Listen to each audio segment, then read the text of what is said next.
Headphones good? Yep. What's up with the Moon Tribe? What about them? You guys part of a Moon Tribe? No. Pretty sure. I want to join one, man. Moon Tribe? You mean, yeah, like they do the full moon gathering parties? Yeah. Yeah. My roommate is one of the coordinators. Oh, really? Yeah, I barely came across those, and one of my buddies had always told me, like, I've always noticed that, like, on full moons when you go out, it kind of, more specifically, not just full moon, but, like, the solstice, like the winter solstice, summer solstice. Yeah. I always had good times going out on those nights, man.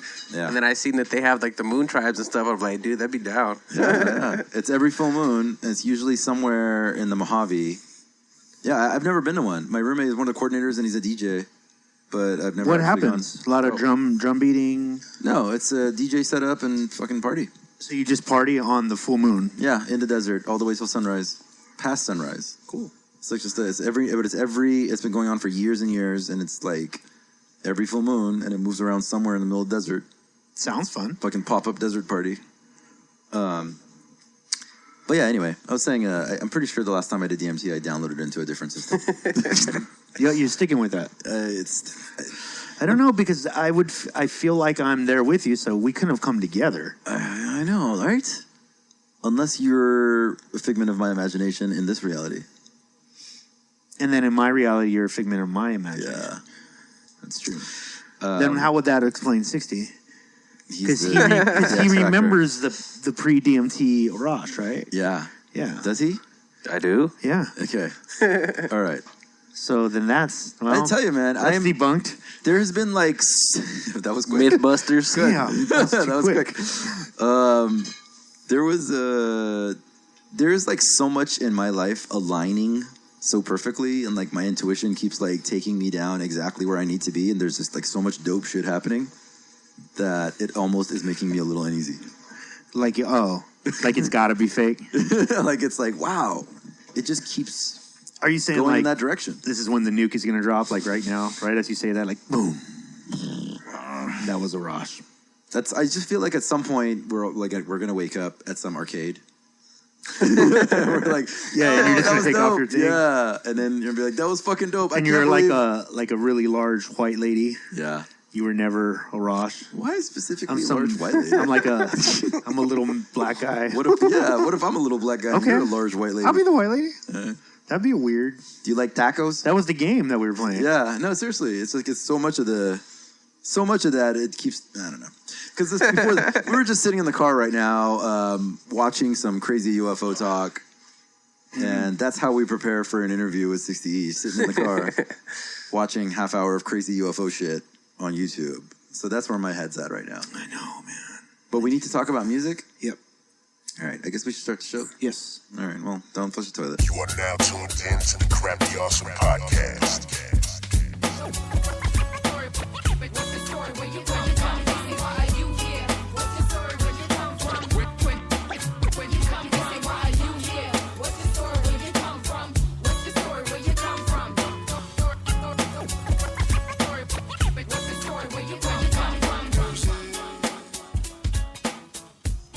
Welcome to another mildly confusing episode of the Crappy Awesome Podcast. We're your host, the Diego Brown Project. I am Mr. Arash, even though nobody calls me Mr. And with me is KILLcRey, even though we'll just call him Chris. Yeah. We're, of course, brought to you by PlatformCollection.com. Make sure you go over there and check out all the amazing content that's on there. There's music videos and essays and music videos and all kinds of videos that aren't music videos. You'll get lost. You'll get lost for the next few days exploring that. And while you're there, you can check out our sibling podcasts, other shows on the Platform Collection Network. The host of the first one of which happens to be in the room with us right now. I don't know if that made sense. Yeah. I was trying to figure out how to make that. I didn't even think about that. Life on the Road with 60 East. I sure hope we can. What was yours? Was that like laser? I'll try to do your shit. Yeah. The car speeding off. That was not even close, sir. Yeah, that was wrong. It was like wrong a of you. That's why I don't do it. It was like that's Chris's. There you go. I feel like whenever we come towards your place, we go on 60 West. By the way. Yeah, that's the secret. Your whole life is a lie. Nobody really knows.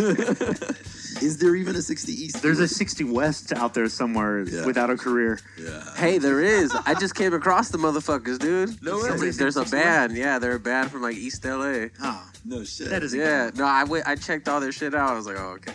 Was it dope? I haven't checked their music out. I just checked their online. I was like, hey, if they got more followers than I do, then I got some work to do. Do they? Nah, they're starting out. All right. Well, we should definitely connect you guys. Fuck them. I wanted to know if there was like a 60 we got West, beef. like a dude named 60 West. 60 West. Yeah, because he's gonna have a hard time finding traction. Man, what about 210 North? Yeah, Is he like always a crossing you? Oh, damn. Okay. Really though, with Cookbook. Yep. Orchestrated, hosted by Noah James and Lisa J. We don't have a sound for that, huh? You do. Yeah. That sounds like a wolf. Status Escalate and Bars Weekly, both hosted by Kali. Proof of Life Radio is on hiatus. Cali. But it's coming back for sure, right? Don't call him Cali. I'm just not going to address that. Cali. Okay. The Ghetto Blaster podcast, hosted by Ricochet. Pretty fresh. Hosted by Muds1. The 2Mix Hologram podcast, of course. Mm-hmm. And the links to that are all over at platformcollection.com. Shout out to our sponsors, Stay Illuminated. For all your fresh gear and lifestyle needs, visit stayilluminated.com. Right now, you can receive free shipping on anything you order. Right. Anywhere Any service they provide. Ooh. Yeah, who knows? It's got to be on the list, though. Ooh. And it's got to be deliverable at stayilluminated.com. Oh, they can deliver. If you know what I'm talking about. If you know what I mean. Yeah. Use the code CrappyAwesome for free shipping on any order. Follow us on Instagram at Platform Collection. That is one word all spelled out. And on Twitter at Platform Collect. Notion. With Notion.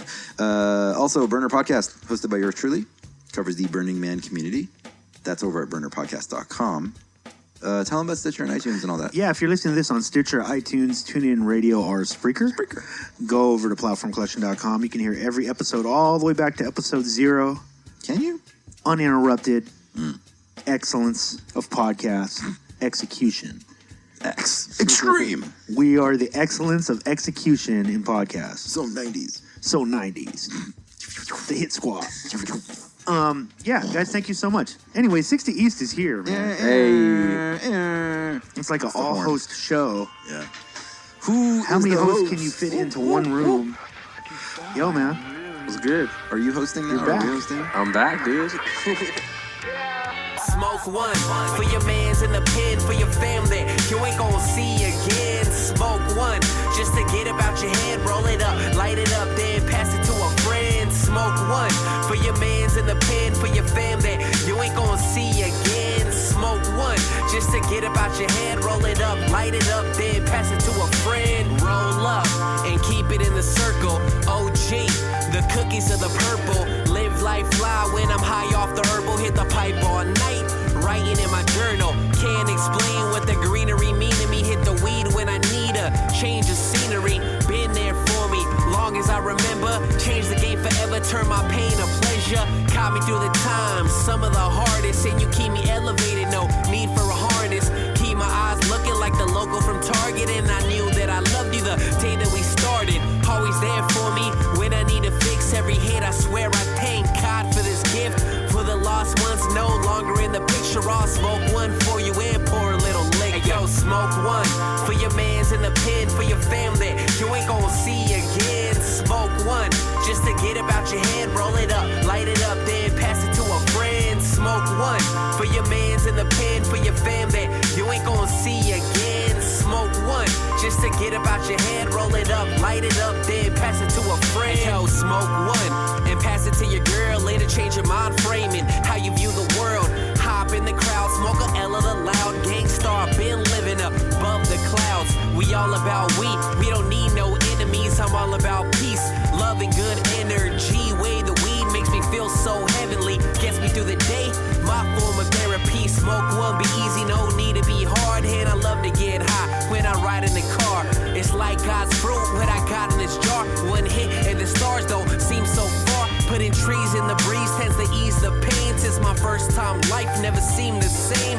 Puffing on live just to freeze the frame and see time go by with Mary Jane. Hey, yo, smoke one for your mans in the pen, for your family you ain't gonna see again. Smoke one just to get about your head, roll it up, light it up, then pass it to a friend. Smoke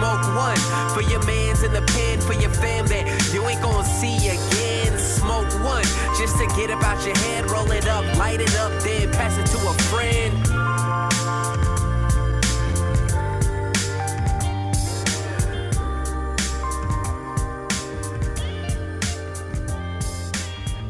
Dude, last I saw you were running around at your first festival. Right.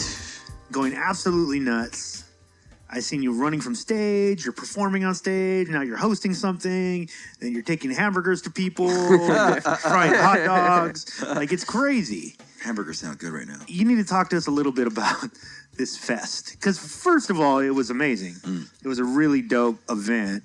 But I can tell you, as me and Eddie rolled up to the event, we're like, at what point do you feel like the wheels will start to fall off? Because these events, that's just what happens at these events. There's like, no it gets wild. Yeah. Somebody doesn't show up. Somebody shows up. It's crazy. So talk to us a little bit about the festival and how that came together. This is your first one, by the way. Yeah. First annual? Because I told a shitload of people it was Oh, first yeah, annual. for sure. Okay. I mean, I've always wanted to throw a festival. I've always liked throwing events, whether it's just like a local show. I've always just liked event organizing, like being able to be like, oh, I want this there, I want this there. Like, yeah. That's something I've always liked doing. So, like, I think Pay Dues was one of the things that, like, okay, like that was, like, really the inspiration. Yeah. One of the festivals, you know? And ever since then, like, I became just, like, a festival junkie. Like, I like just, if I'm not on the bill, like, I'll go to a lot of different festivals just to see, like, the different things they have to offer, whatever. So it's always been on my bucket list of things I wanted to do was to throw a festival. And, I mean, last year the opportunity just came up finally and, you know, just made it happen. Can you talk? I don't know if you can talk. Well, just tell me on how much something like that costs. Just me, nobody else. It was roughly like around $10,000. Yeah. And like, luckily, I was able to find partners. Yeah. I found like a sponsorship that, I mean, just people that I've been working with. Yeah. And they believed in me every time. Like, they've invested in me and like something that I believed in. I've always made a lot of money back for them. So I was like, hey, you know, let's do something bigger. Like, I have time right now. I had just got back from touring in Europe. And, like, I was just kind of like, I'm kind of over touring at the moment. Like, I need something else, like something that's not fulfilling me at the moment. So I was like, all right, I'm going to throw the show. And every day I was like, it was on it. So it was like, all right, this is like feeding the soul, man. So, I mean, I just went all in. Yeah. What was the hardest part, looking back now? Dealing with all the fucking rappers. Yeah. I mean, dude, that is hard. You've been on that side a few times in smaller events. How was it being on that side? Because you were simultaneously performing and I don't think I'll ever do that again. And production running. Like, so were the artists? Did you feel different dealing with the artist as a promoter / concert builder than you do with? As an artist? Like, did you feel different? Was it visibly different? The day of, yeah, just because, like, I don't think anybody knew leading up to the event because I was, like, using different emails. Like, I was using the festival email, and I wouldn't say it's, like, oh, it's 60 that you're dealing with. Yeah. I could be a bigger asshole, you know? I could be, like, I could be whoever I'm pretending to be and just be like, all right, look, you need to be here at this time. If you're not here, we're skipping you and you whatever. And, like, you just gave it away on the show. Well, you know, hey, now you know. But no, I mean, I did have like other people that do other things. But as far as the rappers go, you know, it was just like I could be not 60 because, of course, we have a certain relationship. Yeah. But as the festival goes, like, the festival and you have no relationship. So that's who you're dealing with. You're not dealing with me.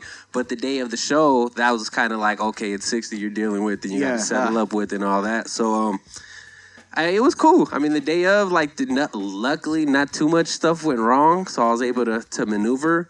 But the whole performing and doing that, like, I learned a lot of things that I put too much on my shoulders, honestly, that day, and really? I think people could see it. I mean, but you rocked it. Like, you did it. You had a great performance. Did you not like it? Performance? Yeah, I didn't like my performance at all. Okay. Like, and on top of that, there was just so many things that led up to the show. Bad things, you know, like I got some legal trouble, and like in July of before the festival, my laptop, my cell phone, all my electronics got confiscated. Yeah. So like all my contacts, all my contracts, all Wow. My network, everything was gone. So I was like, yo, I had to like literally start from scratch and like start building up my vendor contacts, my artist contacts, my everything contacts. Just everything was gone. Wow. So I had to start from scratch. This is how long before the festival? 2 months. So I was already like in the middle of, luckily like all the contracts, like all the headliners, most of that stuff was already settled up. But like I had certain things I wanted to do that I had the contacts for on my phone. And I couldn't do them on this show just because I didn't have my access to none of my stuff. Yeah. So that was one of the things. I was just like one disaster after another. The car club canceled. The fucking sneaker people canceled. Oh, wow. The week of. And it's just like, dude, like, you couldn't let us know at least a couple weeks. We could have filled in, that space. That's why, like, there was that big empty space in the back of the show. Oh, that was supposed to be a car club? Yeah, that was a car club that canceled on us the day of. The morning of, I was like, where are you guys at? And they're like, we're not going to be able to make it. What was the reason? Did they have a reason? Just bullshit. Wow. Same thing with the sneaker people. They just never even contacted me back. Like that Monday, he was like, yo, we're good to go. And they had reserved like 10 booths. Fuck. So you never contract with them? Morning of, nothing. Damn. Is that a lesson learned?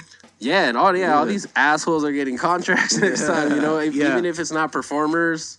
I mean, all the vendors had contracts, but just that guy I didn't have contracts with because he was like, he was really professional, though. I had reached out to him just because I had heard the name, his company. I'm not going to throw him under the bus like that, not yet at least, but I had trusted him basically just because I know the kind of business that he does. And he was like, yo, just save me 10 spaces.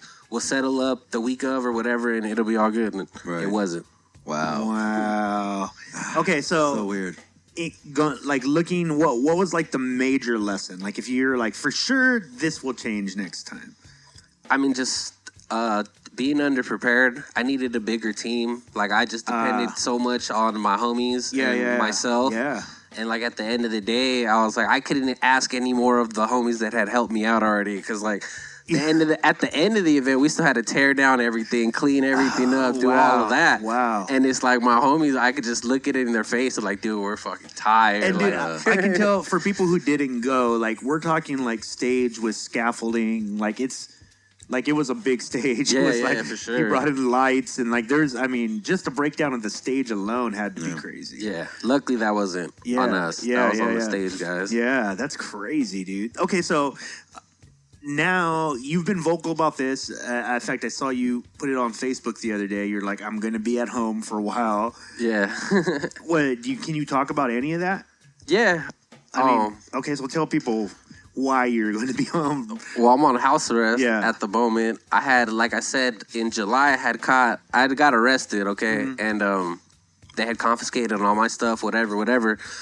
The irony of that, the whole case got dismissed. What we got arrested for, all that, everything got dismissed. But when I was in jail, they were like, yo, you got these warrants from like 5 years ago that you've never taken care of out in San Bernardino.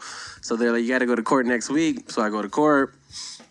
And they ended up giving me this was before the festival, so they ended up giving me like community service or whatever.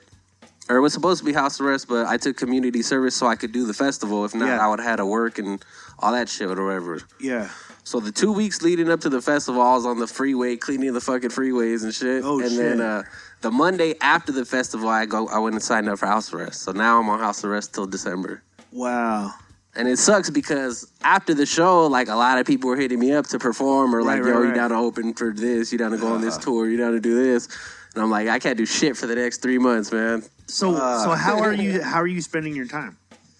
I mean, because you're like man. You're like a type A person. Like you definitely always have things going on. You know, you're always in charge of some kind of thing.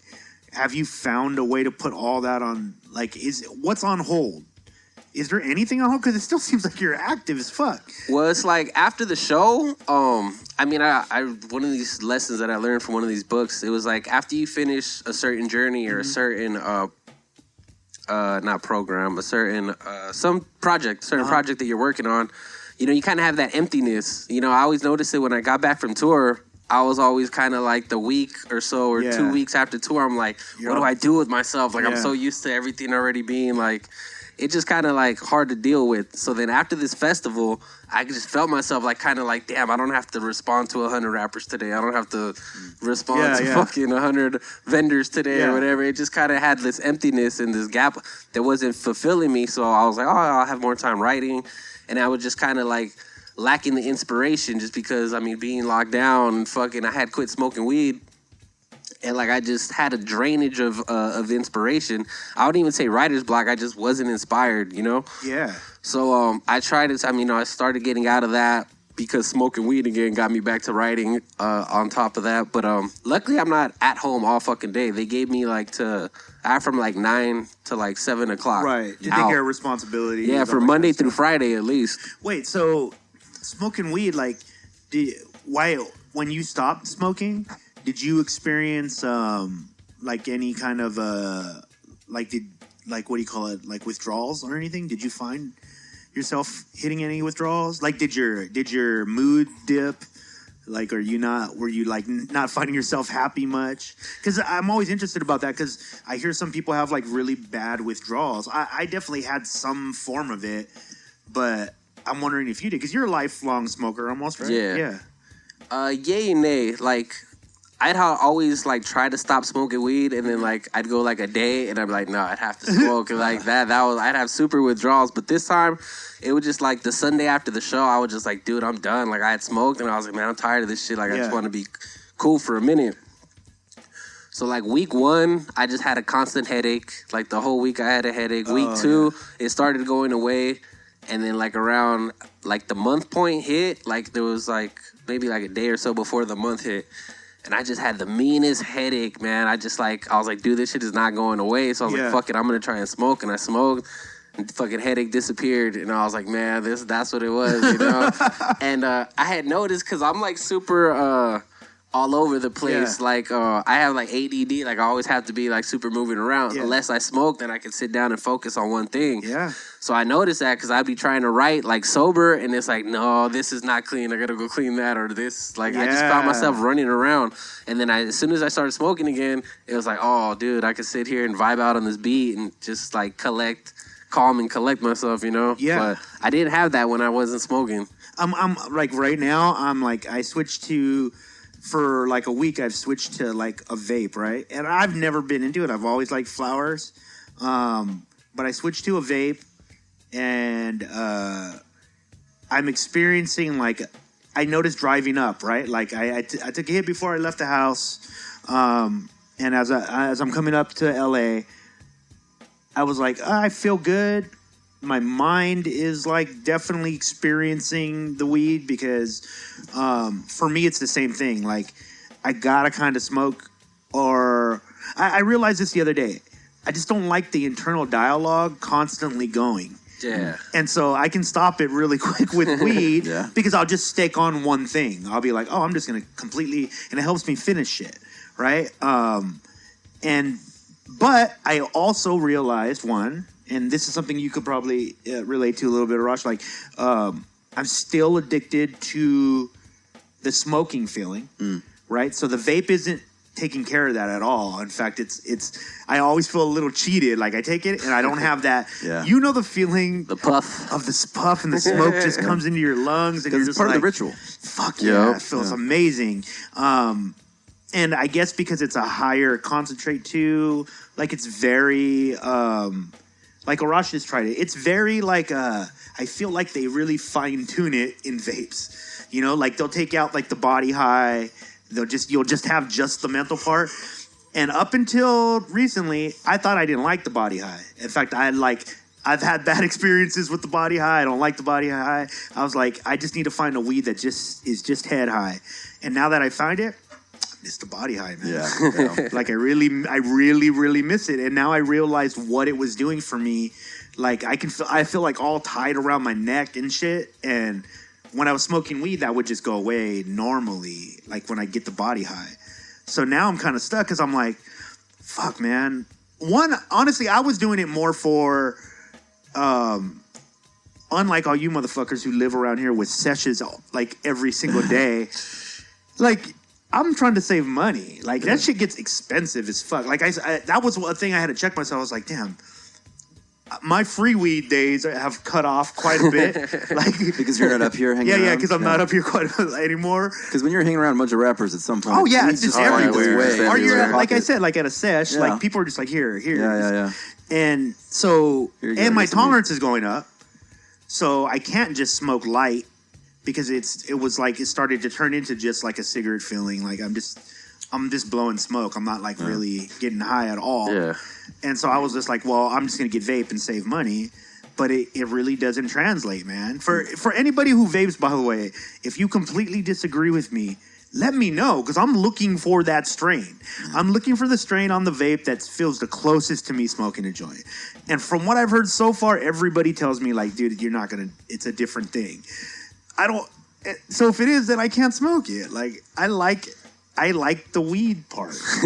You know what I mean? Like, I also feel like, okay, like on a spiritual side, I feel like the weed and the plant carries a lot of energy in it. And I think if you just squeeze that all out and just try to get the essence of the plant, I don't think that's shit. Like, I don't think my vape has any spiritual essence. Like, I really do. Like, I don't feel like how. Yeah. Like, that's not the plant is though. It loses it in the process. Right. I mean, if you believe that the plant, like I've smoked that same strains from different people, and some will be whack as fuck because they didn't take care of their plants. They didn't really put any love in that shit, right? Right. So I've definitely experienced that with mushrooms. Yeah? Yeah. Like because there's a difference between like taking a psychoactive substance that is like synthetic. And synthetic basically means that it was created in a lab. Right. So like mescaline, for example, like there's like the cactus juice that you can drink. Yeah. And it's a whole different experience than when you have a synthetic mescaline pill, which is like they took the active ingredients in the cactus and they created a pill. Yeah. For you to ingest. But yeah, and I mean with vaping, I mean that's what we're doing, right? It's just the trichomes and it's then they the break shortcut it down to the active ingredient. Whereas with that completely makes sense to me. Whereas like the actual flower, it does.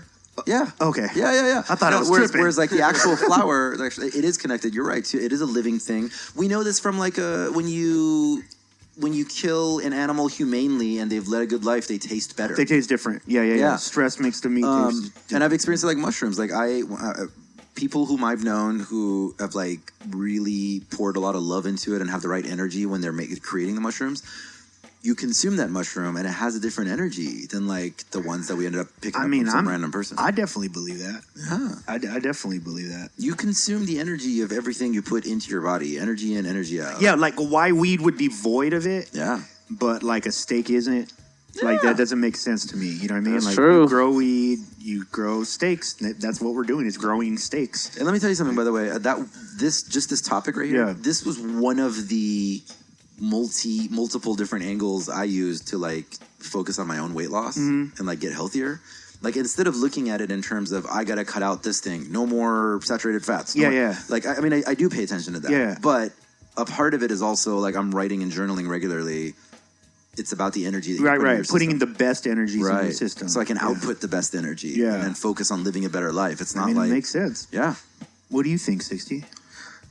That's true, man. I've been seeing, like, I know a lot of growers, and I've been noticing, like, some of the dudes that are into, like, the spiritual stuff, like, they'll be blessing the plants. They'll be, like... XP. XP, that's exactly what I'm talking about. Yeah. I've smoked XP shit. So XP has a spiritual... I don't want to butcher it. There's somebody who comes in and blesses his plants the whole time. Like, they meditate around the plants. Like, he's super into it. And he feels like the future of it is going to make that a premium. And I kind of agree. As people start to kind of figure this out more. Like, if someone just figured that out, right? What you said, Arash, like, hey, guess what? Everything has energy when you eat it. Like, even though we mostly know that's true, it's people still kind of think it's like hocus pocus or something. Right. But if we can just prove that, then what he's saying is absolutely true. Because if you can find someone who has, like, great energy and they're pouring their energy into these plants all day... Yeah, you're probably smoking a more energetic plant, right? In theory, and that's what his whole business plan is based around. That's dope. Yeah, he's finding success. That's super dope. Yeah, it's the energy. You ever have this experience where, like, we know this already. We've experienced this a lot. Where you meet somebody and immediately their energy feels good. Yeah, they don't have to say anything. They're just standing there, literally just standing in front of you. That's how I know it's real. Yeah. Because I've met the opposite too. Yeah, And the energy's already dark. Yeah, and you're like, dude, that fool is whack. Like, dude, what about, have you experienced anybody where you just feel like there's nothing there? couple times, and that's scarier. Yeah, that's weird. Like they don't feel anything really. Yeah, like and they're doing, and I've had a couple of people in my life like this. Like they're doing all the acting out right human. things. Yeah, they're acting human. They're doing all the best things, but it's Aliens, almost like bro. the thing. It's almost like the soul didn't quite That's the download. alien, bro. That's the alien, dog. I think when you meet those people, that's the alien. They want your soul because they don't have one. Oh no, I want my soul. The gingers. Yeah, Gingers, yeah, and Bonnie Blue. Yeah, gingers and Bonnie Blue. Aliens and Bonnie Blue want your soul. That's terrifying, dude. Okay, wait. So December, you come off of house arrest. Yeah. Are you going to? Where are you musically? Well, how long has it been since you dropped an official project? The last project I dropped was, I think, in July, maybe like right before July. Yeah, so but right before all that stuff happened. Not that long. No, I mean, it's just But you've been like working on that project for a while, right? Yeah. Yeah. Probably like for the 6 months prior to that. Yeah. And so the Freeway series is just a series that I'm trying to be consistent with in between albums and stuff like that. So I dropped the second Freeway series with Phil, and with those, it's basically like 5-6 song EPs, and then I released like 3 videos just to keep releasing stuff. And I'd have the second video out already if Wacko wasn't such a lagger. Shout out to Wacko Films, and we know you just released the movie, so I'm being patient with him, but. So I just got back from tour, and then, I started working on the festival. We released the project. I released the first video. We did the festival, and then, now I'm just, waiting for the second video to come, drop that. I got 2 more videos off that project, and then I'm going to drop an album like the beginning of the year. And then you're going to tour for that? Yeah, I'm already set to go back to Europe in February. Wow. Right after Valentine's Day. That's awesome, dude. February 15th, I'm out. We're in Europe. I don't have all the dates yet, but we're starting in the Netherlands. We got like a date with Bone Thugs or that's tight. Nice. West Side Connection. One of them are going to be out there. We're opening up for them. And then last year I did the Winter Clash. No, this year I did the Winter Clash Festival. I'm going to be doing that again. And that's only 2 dates that we have so far. So we're still building off of that. And do you feel like how long before you're in the studio recording a whole new, is that like a process for you? Do you feel like you have to work up to that? Yeah. Like when does that happen? When you're like, yo, I got to go record another album. Yeah, I mean, well, the thing that happened with Phil, my boy Phil that we talked about on the last podcast, he had just moved from Boston and he was staying at my crib. So he's my main producer, and we were just knocking out music every day to the point where we had like 60, 70 songs like ready to go. So our plan was to release a couple Freeway series, and then we just had like so much material that was like, yo, all this really flows together. So instead of releasing like a longer EP, we're just like, fuck it, make it like a 10-song album. Yeah. So that's what's going to come out next, and then I still have leftover songs with him. Wow. I got projects. I've been working on a mini album with Ariano. I got that's really dope. Shout out to Ariano. I got some shit with Curtis King coming out. Another little EP. Another project with Omega, and it's just like so many different projects I'm working on, man. And I haven't really put a thing to the side and be like, okay, this is all gonna be for my album. It's gonna be the construction phase. Yeah, it's just gonna be like a Freeway series with Curtis. Me and Ariano's. It's like an alternative project. So it's gonna be something completely different. That's awesome. Another Freeway series with Omega, and then I have a whole list of things I want to do for my next album. Like, I want a hook from this guy, I want a beat from this guy, I want a feature from this guy, and I don't want to do nothing until I make that happen. Yeah, till you run down the list. Yeah. Okay, so let me ask you this: now, how many projects have you released total? Do you know off the top of your head?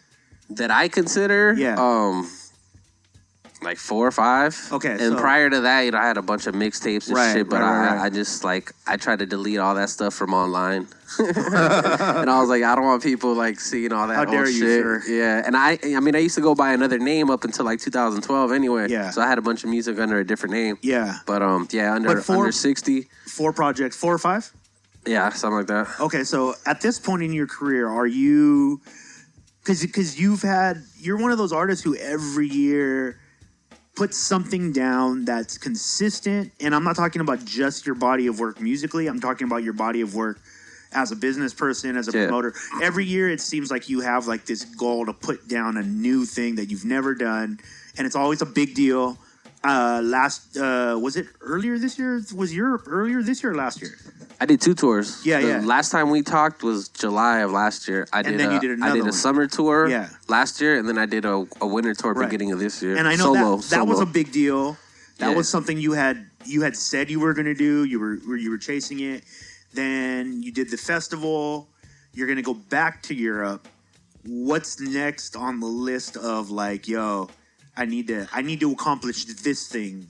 I'm trying to hit a different part of the world. Like this year, it's looking like Japan or possibly South America. It's crazy because I had dropped a single with my homie Confidence from Boston, and it was the "What I'm Saying" video. And one of my fans had put "Who Said Mexicans Can't Rap" like on the video and posted it on Facebook. And it went like it did really good. Like as of right now, it's like at 600,000 plays. 5,000 shares. Like it just got crazy traffic. You got memed, bro. Yeah, I got memed pretty much, man. But like ever since then, like that was one of the things that really set me off last year. This happened in November of last year, and I just see my numbers go crazy. Like my followers like in on South Facebook. America? Yeah, exactly. Mexico, Brazil, like all these countries, all these Spanish-speaking countries, because like it did its thing in the States. And then it worked like its way to Mexico, and then from there it kept going south. And then I just started seeing all these Spanish-speaking fans like hitting me up, messaging me like, "Yo, shout out from Chile, shout out from Portugal, shout out to fucking wherever." So I started like, okay, like now I'm starting to notice that my audience is big out there, to the point where a lot of my marketing on my Facebook page now is in Spanish because a lot of my followers speak Spanish. So I had to start like typing shit in Spanish, and I'm just seeing the demand out there is crazy, especially like Mexico City. Is that a weird thing at this point in your career to be like, now you're like the Latin community abroad is starting to pay attention to you? Like, did you feel like they weren't, like, how were you going to reach them? Exactly. Yeah. Like, I mean, when I seen it happen, I was like, man, you're an idiot. You should have been promoting it then fucking years ago, you know? And then, like, I seen it happen, and I was like, oh, they love hip-hop out there, too. They love hip-hop further than there. And then Europe especially made me notice that. And coming back with, like, a fan base out there, like, I was having this conversation with Khalid because he was asking me, like, where, like, certain followers are coming from. Yeah. And it was crazy because, like, now I could release a video and off top, it'll be in 20 different countries just because I've performed in 20 different countries and I have, like, 5 followers here, 5 followers there. Yeah. But as soon as I drop a video, they're sharing that shit in France. They're sharing it in the Netherlands. They're sharing it in Denmark. That's dope. Sharing it in Czech Republic, Germany, fucking Mexico, fucking Brazil. And it's like, oh, okay, now it's starting to make sense how people get so big out there in other places because, I mean, as soon as you drop those seeds there, you know, they grow. I also feel like they're not as, what do you call it? Like, arrogant as maybe. American assholes are. I mean, maybe. But yeah, like they will share. Like, I see that a lot more, like, from overseas fans. Another thing, dude. Like, like, if you tell. There's a share button. Dude, check out the Crappy Awesome comments that we get on Platform Collection. Right. It's always people from overseas. It's rarely people from here. Dude, another thing that I noticed as far as like that helped my growth was like I went through my Facebook and I would see it because like we have like 100 mutual friends. We have 100 mutual friends because we're all in the music community. Yeah. I started deleting all these motherfuckers. I was like, you're a rapper, delete. You're what? Delete. Yeah. Everybody that does music for the most part that's not like a direct friend. I deleted them from my Facebook and stuff like that. Me? No. But like now, I mean, that's where a lot of artists are fucking up because they're trying to promote to other creators. And if your fucking timeline is flooded with creators, there's no fans there. Right. So what I did, I took all the creators off my timeline. Yeah, circle jerk. For most of the people on my timeline, I'm the only creator they follow. That's dope. So it's kind of like, you know? Yeah. And I just seen a lot of my traffic grow like that, especially because all the algorithms that are constantly changing with Instagram, Facebook, all that shit. Like, these rappers, these other people that are trying to promote their own shit, they're not going to promote your shit, so there's no point for them to even be there. Right. Let me ask you this. So give some people, like, some helpful, because you hinted on this, and I know you follow this a lot, like the changing, like the changing atmosphere of social media, how it's constantly changing. You've always been on top of it, though. What are you seeing right now that you think maybe people aren't that aware of or they should be paying attention to? Facebook's being cock blockers. Yeah. Like, they're the biggest cock blockers there is. There actually was an article, I think I read it this week, that they're trying it in certain countries. They're already trying this algorithm, but all the like pages, they're not going to reach like nobody no more. Like they already... Unless you pay, right? They already reached like 10% of people, and they're trying to cut that completely. They're like, if you have a like page... If you want to reach anybody, you're gonna have to pay. Yeah. Because Facebook is a fucking business. Yeah. And they that organic, they don't want that shit to happen anymore because so many people blew up. They lost a lot of money. People blew up. Like when social media first dropped, Instagram, Facebook, that's where people were becoming stars because there was no fucking filter. Like you could post a picture and the 1,000 people that follow you are gonna see it. Yeah. And like now it's just like you're lucky if like 100 people see it. Yeah, that's so crazy. I talked to people about because you remember maybe like 3-4 months ago, maybe even longer than that, when we were actively having conversations about like Facebook's over. Yeah. Right? And then they turned it around Yeah. by their advertising. Like they found a way, because you can literally buy your way into the top of Facebook now. Like it's like legitimately, there's a price to that. There's literally a price attached to that. If you could pay that. Basically, it reflects reality more. Yeah. And so it's interesting because in a lot of ways, at least people, I know in the music business for sure, people ran back to Facebook because advertising costs were so low. They still are low, by the way. Yeah. By the way, everything 60's saying is 100% true. One of the things you need to remember, though, right now, and this is something that I've definitely been trying to keep a track of, right now, in a time where like getting social presence is almost a paid for thing all the time. If you can find it cheap, right? Like people are saying Snapchat's dead, right? So that means their advertising is super cheap. Yeah. So you should put some thought into that. Like try to put some thought into that. People will buy billboards when they're cheap. Like big businesses buy billboards when they're cheap because it's not an effective thing. However, it's still an implant of your brand. Yeah. It's still fucking billboard. Yeah, so, yeah. Just like if we could pay people to, like, if you could just pay a bunch of people to go put a bunch of, here's all your social media on a piece of paper and you can put 1 million of those somewhere. Right. Even though that's not a billboard or seen as a high thing, it still has the same effect. So if you can buy, like right now, everything but really United States Facebook ads are cheap as fuck. You could buy your way into South America right now. Crazy. If you know how to... Oh, that's why I had that note in my to-do list. No, seriously. I had a note in there about like promoting Burner Podcast to Cape Town. Yeah. And I think it's from a previous conversation we had on this show, and I forgot why I made that note, and I wrote in my note, I'm like, why the fuck am I going to promote Cape Town? But I just remembered right now that's why I want to do that. Yeah, because they based their prices on active users. But here's the thing. So if you're an artist like we are, I'm telling you, if I can pay advertising money in South America and it gets me 10,000 people, but 10,000 people that are actually paying attention, and it's cheap, that's a way. You got to put some thought in it. That's a deal. Like right now, Twitter's expensive. Instagram is getting there. Facebook's super cheap. Snapchat's very cheap. Both of those, and YouTube's algorithm hasn't caught up. So you can still exploit YouTube at a small level. But if you can buy up all those little billboards. They're just little tiny billboards. That shit is becoming way more powerful. And it's interesting because you're one of those dudes who's always been a DIY person. You've never made it a secret that you study the trades. Like you study... This shit is business, numbers, bro. All that shit. You know what I mean? That's where I feel like a lot of up-and-coming artists fuck up because they don't realize it's a business. They think the music's going to sell itself. And it's like, no, the reason...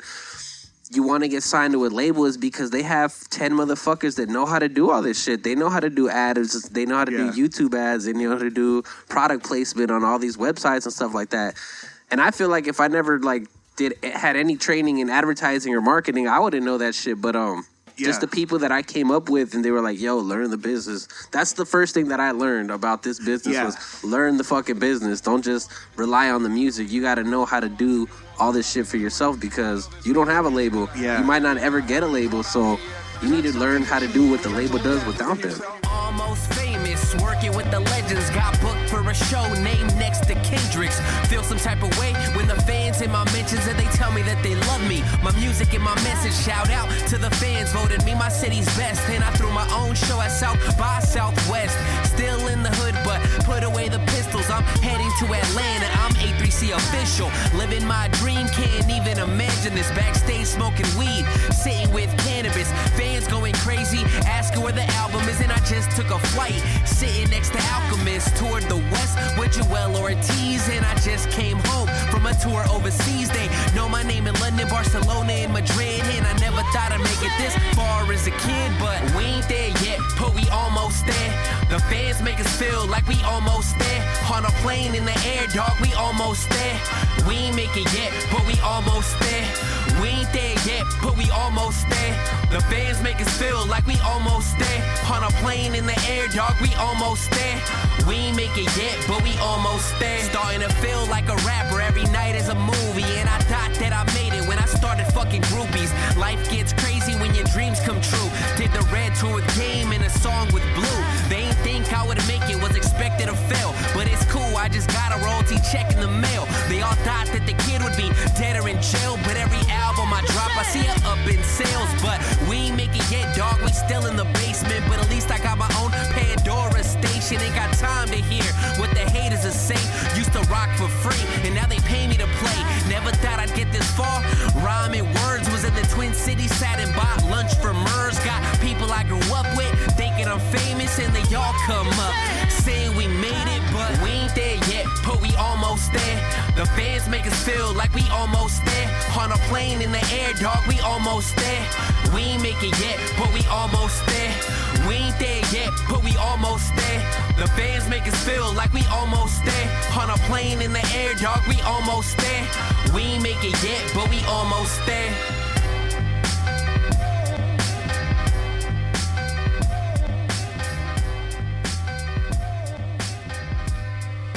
Funny, man, because a lot of the things we were talking to Juke about, like young YouTube rappers and and stuff. Like I told them just to recap it. Like I went through it. I saw some people. I realized like, all right, these are a bunch of just 17-year-old kids who are being 17-year-olds. Like so this music's not for me. Yeah. So I don't really have an opinion on it. You know what I mean? Like, I don't care what 17-year-olds are doing. It's not part of my fucking life. Apparently they're drinking lean. Yeah, apparently they're all on lean. Big fucking surprise. Yeah, big surprise. but I feel like a lot of the times in hip-hop, they confuse, and this is something, and I know because you've talked about it, we've talked about it together. One of the saddest things I see in hip-hop is not just like the lack of business savvy, but almost like an anti-business. Like they'll be like, fuck that. I don't want to, fuck Instagram. I don't want to get on Instagram. Like blah, blah, blah. All shit just doesn't make any sense if you're trying to make a living in the arts. Because all of those things are being utilized right now. And there aren't, like everybody's like that's against it. I've heard people say, well, nah, man, you got to just hit the streets and, sell out of the trunk and blah, blah, blah. Here's the thing. You want to do that? That's fine. Cool. Good luck. Yeah. But just be logical. You're one person. How many square miles can you walk, period?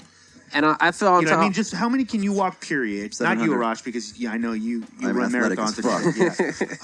As fuck. But if you're not willing if you're not willing to like hit the streets every day with 100 CDs every day for 8 hours every day, and I'm gonna go stand at Venice Beach. And I feel another thing about that is knowing what you want to get out of music. Yes. Like some people are just doing this shit for fun. Some people are trying to make a living out of it, and other people don't know what the fuck they're doing. They're just like trying to be cool and do music. But it's like, at the end of the day, you got to know what you want. Yeah. If you're trying to make a living off this shit, then you got to have all your I's dotted and your T's crossed. If you're just doing it for fun, then it doesn't matter how much money you dump into it because it's just a hobby. Yeah. You could fucking go play golf or you can go hit a fucking studio. You know, that's depending what kind of person or business you are. That's the shit that you got to decide. Yeah, it's weird because I think that a lot of people tend to.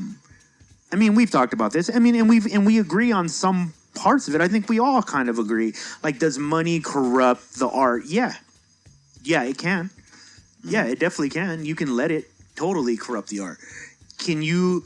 is you fighting against that corruption and trying to do it in the most honest way, like still a good thing because you're taking part of the system?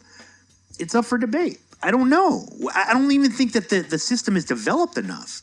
Like, social media is still, we can all remember a time when social media wasn't that cracking, and now it is. So who knows what's going to happen next?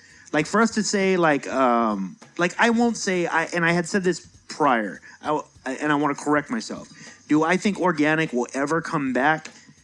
Probably. It's just not going to look like anything that you're aware of. You know what I mean? Because at some point, when social media is just the norm, organic growth through social media is still organic growth. Just because it's on a computer, it doesn't mean like it's any less important because you sold it out of a trunk. Yeah. It's just, what if the trunk doesn't exist anymore? You know what I mean? Like, because that's really what's happening, is those things don't make sense. If a 13-year-old can hold down like a YouTube studio and run it every single day, it's obviously possible. So we're not, like, that argument is done. For people to be like, it's too hard. It's not too hard. Yeah. It's not too hard, by the way. Go on fucking YouTube. You can learn everything we've just talked about. Literally everything we talked about. It's all there if you take the time. But I get it. I get it that some artists just want to make art. Here's the thing that I've recently gotten to with those people, right? Because I've had many conversations with those people. I think it's really dope. I'm getting closer, though, to wanting you to move out of the way then. Because we're not doing the same thing. Yeah. And I'm getting tired of like those people interjecting in the conversation. You are admitting you're just making music. That's all you want to do. You don't care if you get paid, blah, blah, blah. That's fine. But we're not talking about the same thing then. You know what I mean? Like, we have no reason to disagree. We're not even in the same game. But sometimes you guys do take up these spots as if you are, and you don't want to do anything with that. It's kind of insulting to people who do want to do something with it. I had to separate myself, man, like, from the circle. And, you know, like, a lot of people are just in the circle and are at every show, every little show that they can do. Yeah. And, like, I'll see them online and be like, I miss performing every week. I miss performing every other day and stuff like that. But our goals aren't the same. Like, my goal isn't to do 100 shows a year. My goal is to do this amount of shows, make this amount, make this amount of impact. And I believe doing like that many shows devalues my brand. Yeah. That's why I don't do a lot of shows. Like, so when people be like, "Oh shit, he's actually performing," it's like, a big deal. It makes people want to go out, and you'll see people performing every fucking other day, and you wonder why no one goes to see him, because they perform every other day. So people are like, "Oh, they flooded the market." And you think it's a big fear? And out here, especially like the shows that I see people doing, like, unless it's, you know, there's going to be actual fans there. Yeah. A lot of people are just rapping for other rappers. Yeah. Mostly. Yeah. Exactly. So, dude, honestly, that's why I've stopped going as many shows. Yeah. I used to go to more. Every time I go, I'm like, it's a lot of, it's dope. I got the idea, though. You're creating art. It's a bunch of artists standing around watching the same thing. Like, they're not going to go over and follow you, you know what I mean? Yeah. They're not going to support your shit. Maybe they'll want to collab or something, but... What do you think they're afraid of? But, no, I'm sorry, let me tell you this, though. Come support. I don't know if I buy into that either. Because, like, if you're creating good product, that's the idea, right? You want to create good product. It should speak for itself. Yeah, people shouldn't be coming to support you. If you're based your entire career path on people supporting you, then you're not creating good product. Yeah. Like, if you're creating dope shit and people want to consume that shit, they shouldn't be doing you a favor. Yeah. Create dope shit. Give people value for their hard-earned money. Rather than just, like, relying on other artists to come and, like, keep you on their shoulders. Yeah, it was like one of the things we were talking about with Juke is about like recital rappers, like rappers who just like stand there and they might bar out, right? And it might be from a writer standpoint, you're like, wow, that's really impressive. But at the end of the day, it's not entertaining to someone who's not really, really into that shit. Right. It's just somebody doing a recital, right? And nobody really wants to see that. You know, like there's a large amount of people who don't want, I don't want to say nobody, because the people who do want to see it, you have a legitimate want to see that. You should be able to see that. However, to say that it's even close to 50-50 if people want to see it and people don't, you're crazy. It's more like 2% of people might want to see somebody just recite their dopest raps ever and not be entertained by anything else. Most people want to see the show. They want to have a show. Bro. They want to have an experience. They want to have those things. And I think if you're honest, so do you. You know, you want to see the show. Like, people want to see a show. Like, people want to be music is an escape for us and you. I get that. Like, I get that when you're watching us perform, it's an escape for you. You get to check out. You get to turn off that internal dialogue that I was talking about earlier. Yeah. And if it doesn't fulfill that, like if it's not able to keep your attention, you're not doing your job. Yeah. So, we just had a show in San Diego where we had a rapper get mad, and because the people went outside. Don't suck so much. Have a fucking fan base is there to see you. Yeah, like, dude, why you would be mad at that is crazy, right? Like, there's no... Oh, I've seen it. I've seen it. I know you've seen it. Not only in LA, I've seen it all around the fucking world. Yeah. The people are like, hey, man, where are getting all the people back in here? Like, they don't want to fucking see you. Yeah. And it's like, you didn't bring nobody to see you. Don't get mad at when this guy's friends fucking walk outside because they don't give a fuck about you. They only came for him anyways. They have a right to only come for him. Yeah, it's why aren't you supporting me? Yeah, why aren't you supporting me? Or even like for a headliner when the opening act brings all the people and then leaves and then he's performing in front of nobody. I am glad you said that. It's because fucking both sides of the coin. There are a shitload of headliners out there. We book them all the time. Trust me. I know who puts in the work and who doesn't. It's super obvious. It's fucking super obvious. Dude, I'll tell you this. Your podcast on our show always get consistent downloads. And I think you know this by now, having done a podcast. You know people's real numbers now. That's one of the things podcasting does. Oh, yeah, you for get the a interviews and shit, yeah. You get a really good idea. Even if your podcast as a whole doesn't get a whole lot of downloads, you can still see by your guest whose fans really love them. Yeah. There is no mistake that Reverie's old podcasts are still 1, 2, and 3. Like, who can argue that? Yeah. Like, it's obviously people are like consistently downloading her shit to hear her talk, and she knows. Like, I've never heard her complain. I've seen her at shows where there's not a lot of people. Like, I've seen her shows like that are kind of empty. She puts that all on her. Yeah. Like, I think that's the only way you can put that on. Yeah. You know what I mean? Like, at the end of the day, if you have to rely on the promoter, you're at the will of the promoter. Right. So don't complain for shit. And if you're like, this promoter is putting me on to a big show, it should be packed. The moment you say that, you're fucking up, right? Because you should know whether it's going to be packed or not because you're bringing people. Yeah, I don't know, man. This shit happens on all levels too. Like, even artists that you think that are super established, like they'll go to a city like outside of their hometown or the West Coast or whatever. You know, Middle America, East Coast. Yeah, so like talking to Noah, I would ask him about, you know, how was the Merge tour, and he would tell me like, yo, we got to certain cities and it'd be fucking dead. Yeah, you know, and you got to realize Merge is a West Coast artist, and like a lot of people are like that, you know. Yeah. It's not just like, that's important too for people that are listening. This is not like a independent hip hop artist issue. This is like the music business across the board. I've been at places. Because San Diego is notoriously fickle when it comes to music, right? Because we're very much a commuter city. There's not a lot of people in the city that were born in the city. Gotcha. That's like a big deal. So there's a lot of people that come through. So fan bases are hard to build because people don't stay there that long. But one of the things that happens is like we'll see like a big artist come to town and not have anybody at their concert. And that... I've heard that big artist complain that the openers didn't bring anybody. Oh, wow. And I'm like, wow. Like, so you're even doing it. Like, you're being lazy as fuck is what you're saying. Like, you made a record at one time that was maybe popular, and you were just like, that should be good enough. Remember we were having that conversation about like when we were throwing the show, like a lot of these golden era artists that are still getting booked don't know how to maneuver in social media, and they don't know how to bring their fan base out. Yeah, they don't know how to reach them like that. You know what I mean? It's like they don't know how to communicate in like this new world, like the language, because the language is different. They still follow the old format. Yeah, you know, they get booked, the promoter does everything, and that's it. Like, and they throw a flyer out the day before. These fucking days, like your ass got to be on Instagram pushing that shit. You got to be on Twitter. You got to be on Facebook. That's why, like, for our show, I made sure to get that in the contract. Like, you guys got to post this shit X amount of times. if you can, let us run ads off your page. If you can, fucking post more than enough times, That's you know, dope. like blah, blah. That's important for people who are promoters, by the way. I would say this, in this day and age now, we have finally reached a point where I think we can say this confidently. If you are not doing that and you're throwing an event, you have to. There's no way your event's going to be good. You know, I mean, trust me, there'll be some anomalies, but the reality is there's no way for people to find out. Yeah.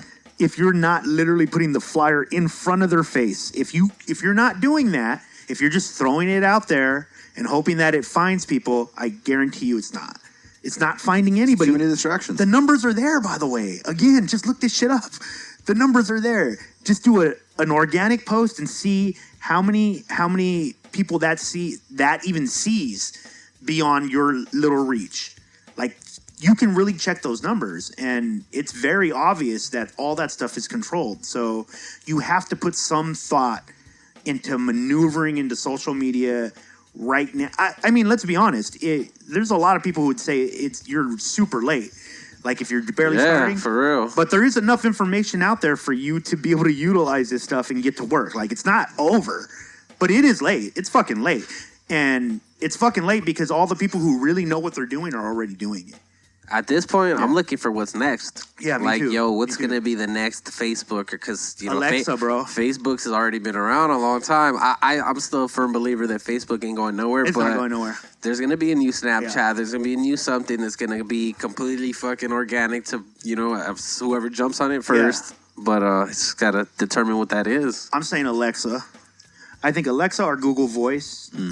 I feel like that's like a big deal. I feel like live. I feel like Spotify's been it for the past, like year or so. I feel like Spotify, I heard there's rumblings that they're going to introduce a live element.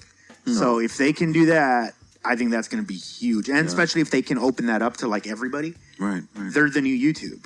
Like, because right now I'm using YouTube in that way. Like, right? You do too. You upload it. We got YouTube Red so that I can just hear it. Yeah, I'm listening to it all day long. Yeah, YouTube Red is dope as fuck. I'm listening to it the same way I listen to Spotify. Yeah. But so imagine if Spotify can just do exactly that. Take all the audio from all that stuff and just put it there at your beck and call. Yeah, that'd be dope. Yeah, it's coming. I think it's coming. Because I basically treat it like the scene in The Matrix where they plug the thing into the back of his brain and it downloads martial arts. Yeah, like YouTube. I know Kung Fu. Yeah. Like, that's basically what YouTube is to me. It's like playing in the background. I'm letting it download information. Yeah. Yeah, I do that shit all the time. I think it's Yo, let me ask them this. Yeah.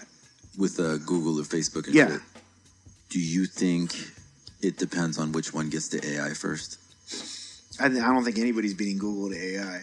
Did you hear about the Facebook thing where they had two AI profiles talking to each other? Yeah. Facebook is there, man. Well, See, Twitter trip out. And then made a language, since we're right? talking Hold on, about for the this, listeners that don't know, Facebook created like two AIs, right? They started communicating with each other, and then they realized that the staff was listening to them.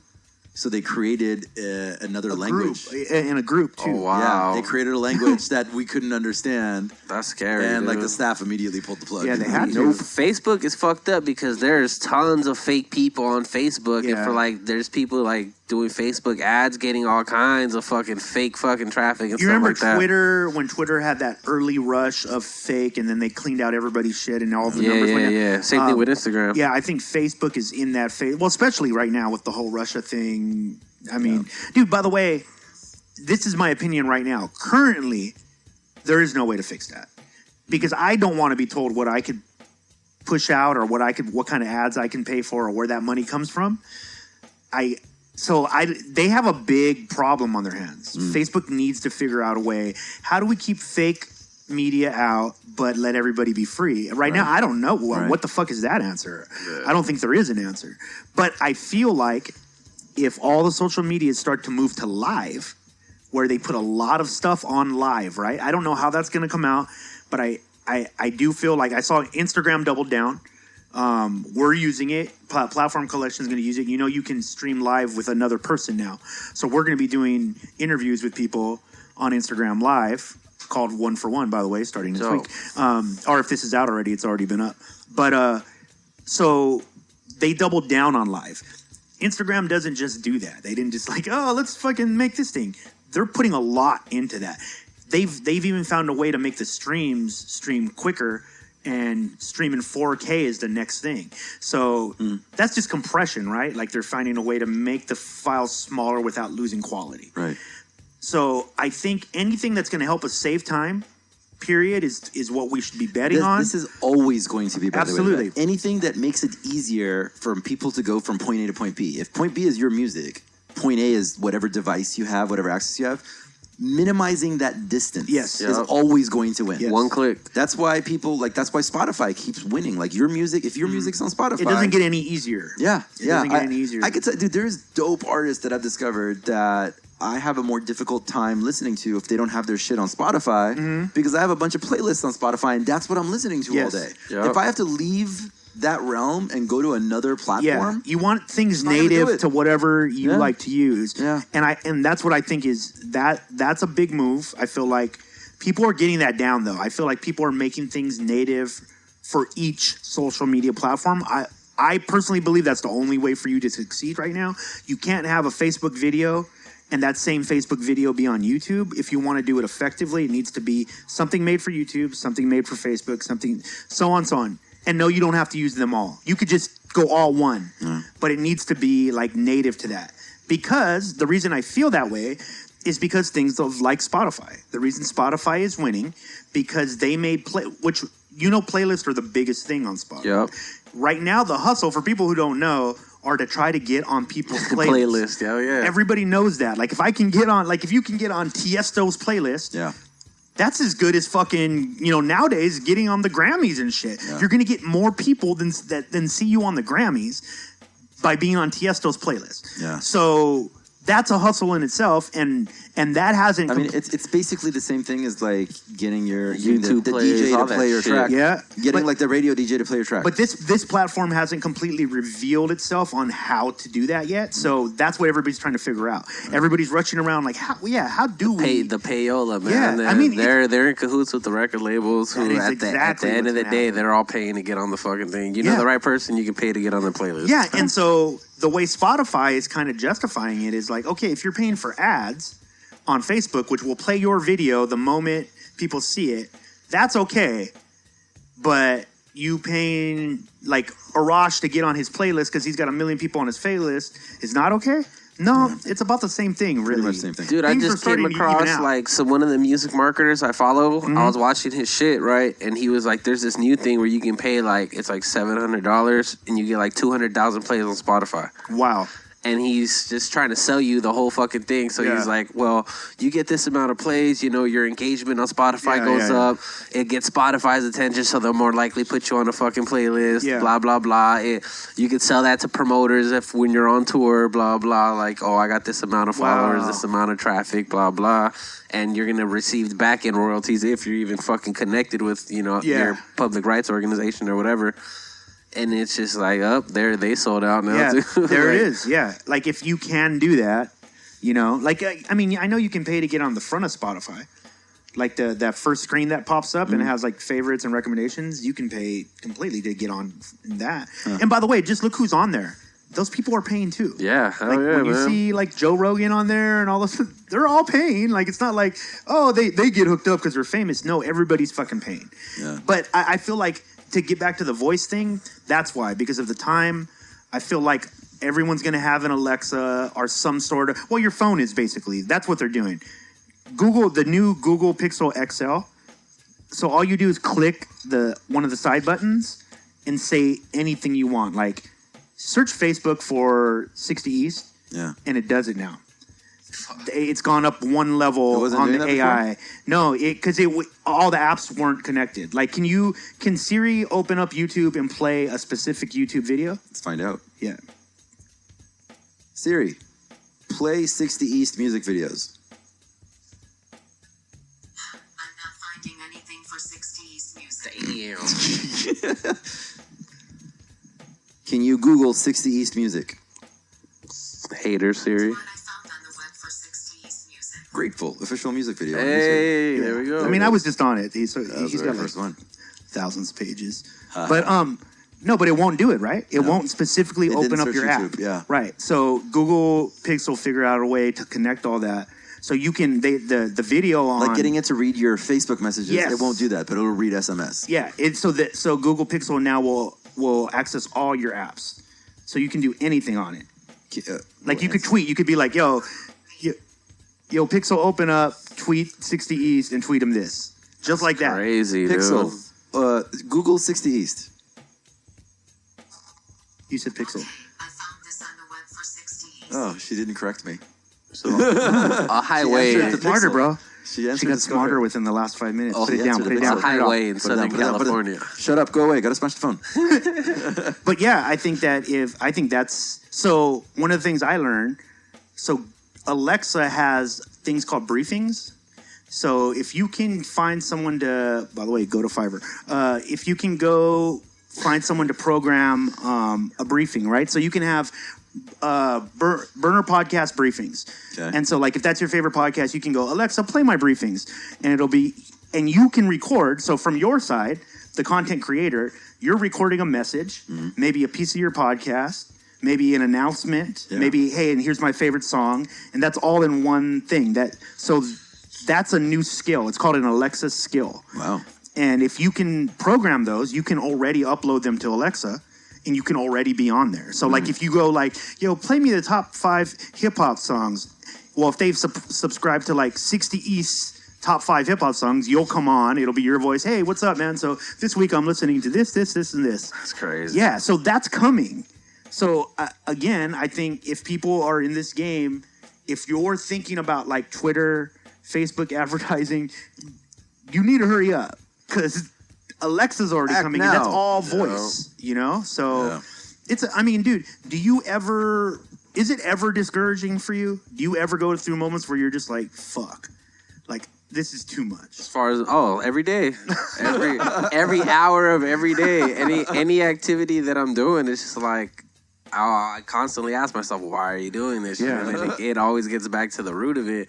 And then I have a lot of things that help me too. Is a lot of artists hit me up and like I like talking to other artists because they all go through the same shit. Yeah. And they're like, "What are you complaining about? You're actually like your numbers actually go up." Like other artists are kind of like stuck in places, you know, like let's say higher, lower, whatever.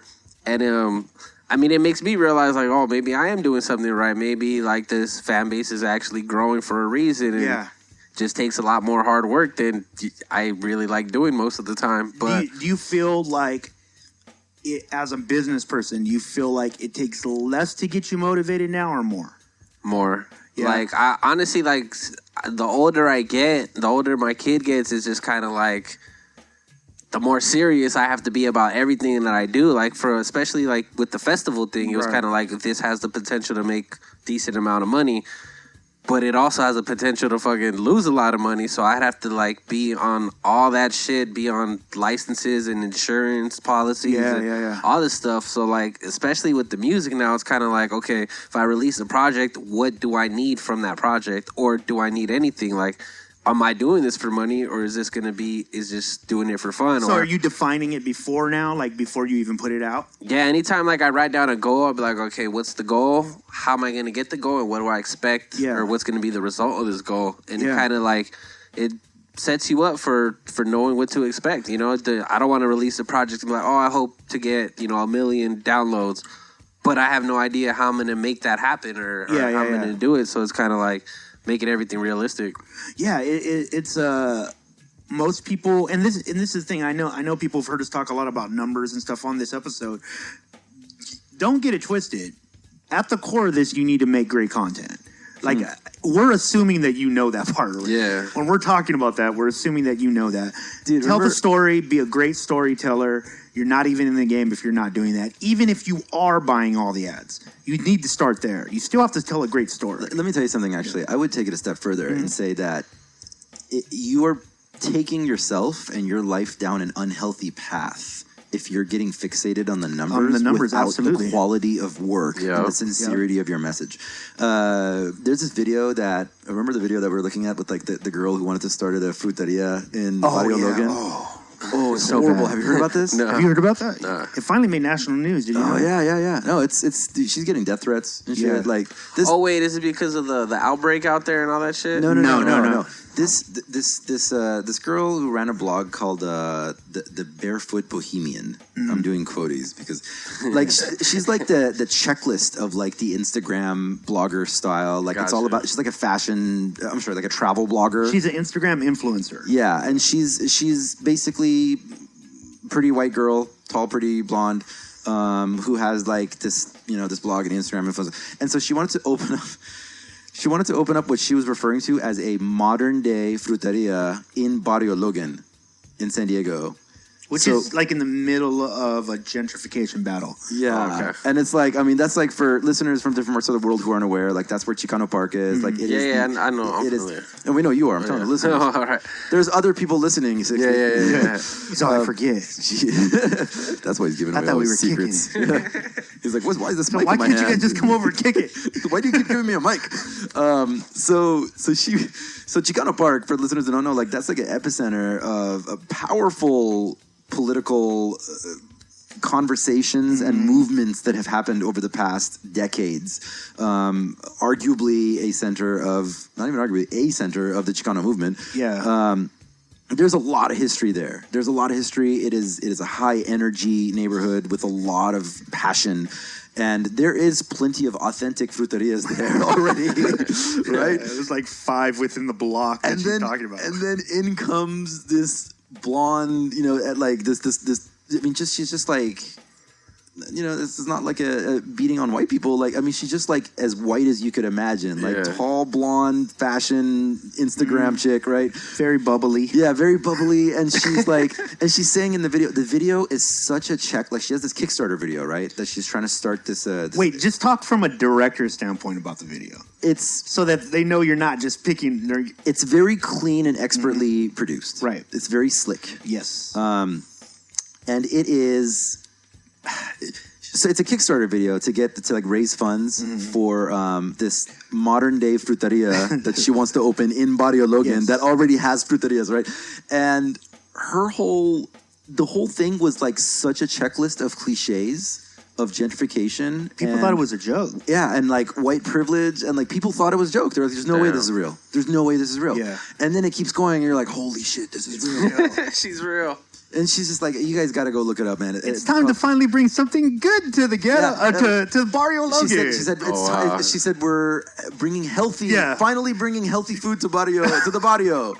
It's really bad. Dude, there's a fruteria like literally 2 blocks from there. Like literally. I can imagine. So we're watching this. I was watching this earlier today with some friends, and everybody's like, I mean, it's cringeworthy. You're just like watching it with your jaw open. Like, I can't believe how tone deaf could you possibly be? Yeah. And so to me, I looked at this though, and I'm like, here's someone who flipped it. Like, she was so deeply connected to the idea of having like the followers and being the Instagram star and being like the famous blogger and doing this whole brand thing, that the sincerity of what she's working on got thrown out the window. Yeah. Because I think she has a desire to be sincere. No. But she's epically failed at it. When I looked at all her shit, she's into her shit. Yeah. Like she knows her shit, blah, blah, blah. But she did this one thing that, again, I feel like in this day and age, white people, you should know this. Like, I feel like there's been movies about it. You know, like at this point, there's movies. Like, and there's events most of them do. Yes. I feel, and that's why I'm saying it. Yeah. I feel like most of you do know this already. However, you can't paint yourself as a savior of minorities in a minority area that didn't invite you there, by the way. Like, that'd be one thing if, like, hey, you know what, we need you to bring your expertise here and help. But that didn't happen. Yeah. And by the way, it's the most booming economic area in San Diego right now. The businesses are doing very well. Yeah. So it's not like this was going to... So you just missed... How did you miss it so much? How dramatically. Right. How much did you blind yourself? What bubble do you live in? Who are you surrounded by? Yeah, that was my first question. That's always my first question. Like, do you have friends? Yeah. Like, how did your friends look at this and say, this is a good idea, girl. You should keep doing this? Because I feel like there's 1 or 2 mean friends who just told her, like, oh, yeah, do it. And they're like, oh, my God, did you see that? Yeah. Like, fuck. Yeah. And I mean... And the where does she go The from video is slick and well produced enough that many hands must have been in it. Oh, yeah. No. I said as a director when I watched it, I was like, how did the director not go, no, we're not doing this. Like, I'm not putting my name on this. I want to know who they are now. Yeah. I want to go down that rabbit hole. Deleted she completely got rid of all of the information. Deleted all coverage of it, all of it, everything. Yeah, I live a block from there, and someone put like which I don't agree with either, by the way, but they put a giant "Stop gentrifying our neighborhood" on the front door of the place where she was going to be at. Wow. Yeah. Dude, there's a I forget what the name of the artist is. He's in Denver, and like in their neighborhood over there, which is kind of like their I think it's like their equivalent of Boyle Heights and Body Hair Logan. In Denver? Yeah. And there's a large Latino community in Denver. And they had this one, and it's all about this. He's doing this video series all about gentrification. And there's this one episode where there's like this hipster dude with like the mustache and like a bow tie, and he's pushing around a cart that's like all like decked out, and he's selling meat pies. And the dude's like, "Isn't that just an empanada?" He's like, No, these are meat pies. They're organic, gluten free. So that's like the whole joke. Is they're $15 or something. What the fuck? That's funny. It's pretty amazing, dude. There's a lot of that where like you have people moving there, but but she definitely got blinded by. She went too far. Yeah. Like, because at the end of the day, like, her product wasn't a good. You weren't allowing the product to even be judged because they can't get past your promotion. Yeah. Your product could be super amazing. Totally. You know what I mean? Like, it could be the best juice ever. Yeah. You're never going to hit the public with it now. Why'd you go to Body Hair Logan? There's like all these. That was my other question. Yeah. Like, why would you want to make? Like, couldn't you just like? It seemed like you had funding. Yeah. Couldn't you just go to a good neighborhood and immediately start making money? She was smart about it, trying to capitalize on the Hispanic community. Yeah. That's what happened, and that's what I think. That's what kind of led to a lot of it was that question, like, why are you doing this? Why are you really doing this? Yeah. And all her answers, I was reading them on Facebook because people were just printing them because she deleted them all, but now they're out there forever. And she was just saying like, oh, like I went to Mexico and I fell in love with the people there, and they took me in as one of their own, and blah blah blah. And I was just like, oh my god, it's only getting worse. I know. Like, I want someone to tell her, like, shut up. Why didn't any of them tell you not to make this video? She obviously lost contact with all of them. Were they really Mexican? She's like, if I build it, they will come. Dude, what do you got coming up for the rest of the year? Besides music, man. A bunch of more podcasts. A bunch of sitting at home on house arrest. I mean, I want to do a thing called a house arrest mixtape. Just me over a bunch of classic beats. Since I got the fucking time to do it. A bunch of beats that I've rapped to, but I just never released. Yeah. And probably some newer beats and stuff like that I want to release. Just finalizing the album for next year, working on this tour, working on the next festival. Doing podcasts. Yeah, doing podcasts. I'm going to be... I think we're going for one a month, like at least one a month. That's kind of my comfort zone since I already got a couple guests lined up and stuff like that. Can't give them too much. Shouldn't be too hard. Episode with Velda Wonder right now, by the way. Out now. I'd love to do one once a week, but it's just like I just don't have the time, and I'm still very much trying to be an artist and do all that stuff. So we're not even doing once a week anymore. No, we haven't done that. I mean, it's hard. I give hard. you guys so much props for being able to do it for that long. Dude, you ever see that Alfred Hitchcock movie where like the dude breaks his leg and then he starts like watching the neighbors, and then like it seems like some sort of murder mystery is unraveling next door. That sounds like something I've seen. Yeah, and it's I think it's like I want to see it. If that's what you're saying. Grant? If you're offering. Yeah. Anyway, it's a good movie. I just feel like it'd be dope if you made like a hip hop version of that. Where you just watching the neighbors. Like, you're under house arrest and you can't leave, so you start like watching the neighbor, and like some shit's going on with the neighbors, and it's getting crazier and crazier. Dude, well, trip out. I got a high school on one side and then a bunch of apartments right along our whole back, dude. So I see all kinds of shit. Yeah, a lot of fucking people out there that could be aliens. Oh wow. Yeah. Aliens is the new fear. No more zombies. Yeah, I'm good with zombies now. Oh, yeah. We're Yeah. trained. We're well trained. Yeah, I've watched every episode of Walking Dead. We're good. There's literally. I'm about to watch the one tonight. Whew. I have not. Are you actually- back? I- You're not no. back yet, huh? No. Is it still the This same season, story this arc? season brought me back, awesome, man. right? Yeah, because Did they're it? going to war and shit. It's amazing. Okay. It's finally the war we've been waiting for from the beginning. Right. It's finally happened. I just felt like the last season when I was like, oh, God, this again. I'm sick of this. Yeah, I had gotten over it. Yeah. Even when they bashed in Glenn's head. Dude, that was the most manipulative fucking bullshit ass episode. That was. It No, was it wasn't just bullshit. that episode. It was Yeah. like the 3 episodes. The whole leading around. up to it, all of it. I'm like, I felt like he was holding that bat over their head for 3 weeks. Yeah. I was like, will you Yeah, just right. hit him already? yeah. Fucking kill somebody. Jesus Christ. Dude, thank you so much, brother. No Yo, doubt. one of my I just want to tell you this though. Me and Arash have never been on your show, so I don't know what the problem is. Shit, you got I don't another hour. I don't know if you said something. I know, Arash has a tendency to make people feel uncomfortable with his good looks. It's true. If it's that, let me know. Should my hair be Alright, less alright. perfect? Just text me later. I won't bring him. All right. Nah, shit. I was actually gonna hit you guys up about that. Sure. All right. Thank you, brother. Yeah, no doubt. Much Talk to love our to you, agent. Dave. We're booked. 60s.net, 60s.net. Do it now. what's up. bitches. They made help flush the toilet. Home is where the heart is. It made me an artist, and I start to miss it every time my flight's departing. Thinking back, dog, this where it all started, in the heart of the IE, home of the hardest. See, I love being on stage and meeting the fans, but sometimes I just want to be home with my fam. Be a father to my daughter and a brother to my brothers. Be a man to my girl and a son to my mother. Be a friend to my friends and an uncle to my nephews. But sometimes the world and your dreams don't let you. Sacrifice a lot, and I lost even more. Text message breakups, the casualties of tour. This shit ain't easy, and I ain't Yeezy trying to eat on the road. Gotta sell them CDs, even though sometimes they drive me crazy. I'll always come back to the streets that raised me. Finally home, just got back from the road. Another tour done, letting the world know about the flow and the stories of the places where we from. I've been a lot of places, but there's only one. We finally home, just got back from the road. Another tour's done, letting the world know about the flow and the stories of the places where we from. I've been a lot of places, but there's only one I call home. Is the place where I rest my head, where the homies go when they come out of the pen. Sometimes I can't wait for the tour to end, but sometimes I can't wait for the tour to start. It gets hard at home, and the road has my heart. It's my way to escape, my drug is my art.